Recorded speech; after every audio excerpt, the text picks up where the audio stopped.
Welcome, ladies and gentlemen, to the InfoWars Nightly News. Today is Wednesday, March 21st, 2012. As you know, the InfoWars Nightly News has been on hiatus, not a real hiatus, just a pit stop where we're changing out the treads, we're refueling, and we're getting ready to turbocharge when we come back next week. We're going to revitalize everything, roll out new talent, new graphics coordination, and a whole lot more. Just wait till you see what we've got in store. Meanwhile, we're bringing you some of the most hard-hitting episodes from the first run of the InfoWars Nightly News. Tonight is no different with an episode from December 22nd, 2011. Alex has a key interview with Bruce Fine, the constitutional scholar and Ron Paul advisor, as they discuss the whole system trying to weigh in against Ron Paul in the weeks leading up to the Iowa caucus. If you recall, if you were following the campaign trail, you will remember they were panicked for weeks, almost a month, at the prospect that Ron Paul was going to outright win the Iowa caucus. And then look what happened. They couldn't report on the real vote. They met in secret. They had a gentleman's agreement that it was going to be a Santorum-Romney virtual tie, even changing who was in the lead there, putting Ron Paul in a strong third and yet a forgettable third, as they later devised. Anyway, Alex will talk with Bruce about all the elements trying to fight against the Ron Paul campaign as Ron Paul fought to get a fair attempt in that race. Meanwhile, you've got the whole designation of the American people as the enemy. We had just broken at that point in time how KBR was contracting people to actually staff FEMA camps to be on 72-hour notice, ready to go at a variety of duties, everything from kitchen duty to guard duty to putting up fences and all the rest of it, electricity and the whole deal. Meanwhile, we discovered other plans inside of bids contracting for people to work for the U.S. government, that Homeland Security was unveiling a Blue Shield program, which literally designates the American people as the enemy, designating emergency coordinators, Homeland Security staff, and other contractors as the only good people in the time of a crisis under Homeland Security's largely concealed, largely secretive continuity of government emergency program plans.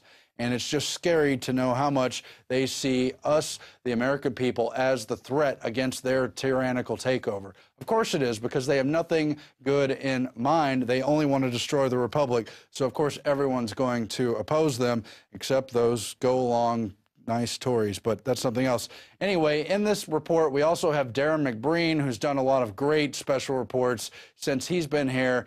He joined us shortly before we launched the InfoWars Nightly News, and he and the entire new crew have just brought so much to the table. You've seen all the wonderful graphics nightly, every day, just in volume, that Marcos has put out. You've seen all the reports, quotes, and research that people like John Bounce have done, and you've seen definitely in front of the camera Darren McBreen bringing you man-on-the-street reports and other special reports. Tonight is his special report on police brutality and how it has escalated over the years since that sort of landmark racial tension moment with Rodney King and the LAPD back in the early 90s.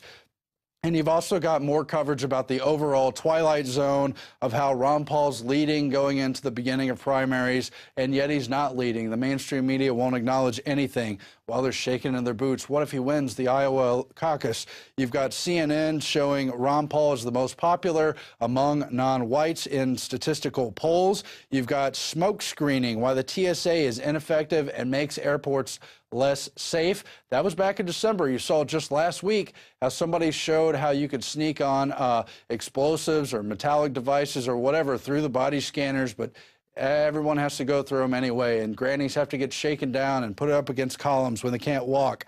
You've also got Finland, who found, quote-unquote, Patriot missiles on a China-bound ship, and a whole lot more. Just another hard-hitting, powerful episode in the InfoWars Nightly News, but that's nothing. We've revamped, we've changed, we've upped the game on everything. Just wait till we get started fresh for a whole new start next week on the InfoWars Nightly News. Tell your friends, tell your family, tell everyone. And don't forget, we do depend on subscribers to support and fund our operation. If you haven't thought about it before, PrisonPlanet.tv is very affordable, but it also gives us a big boost because we don't have corporate sponsors. We don't take advertisements from vaccine companies. We don't work for big foundations, and we don't get along with CNN and Fox News. So we do count on individual grassroots supporters like yourself, not only to fund this operation, but to get the word out about it, and we'll hope you do just that. Stay tuned. The InfoWars Nightly News has just begun in the battle for liberty.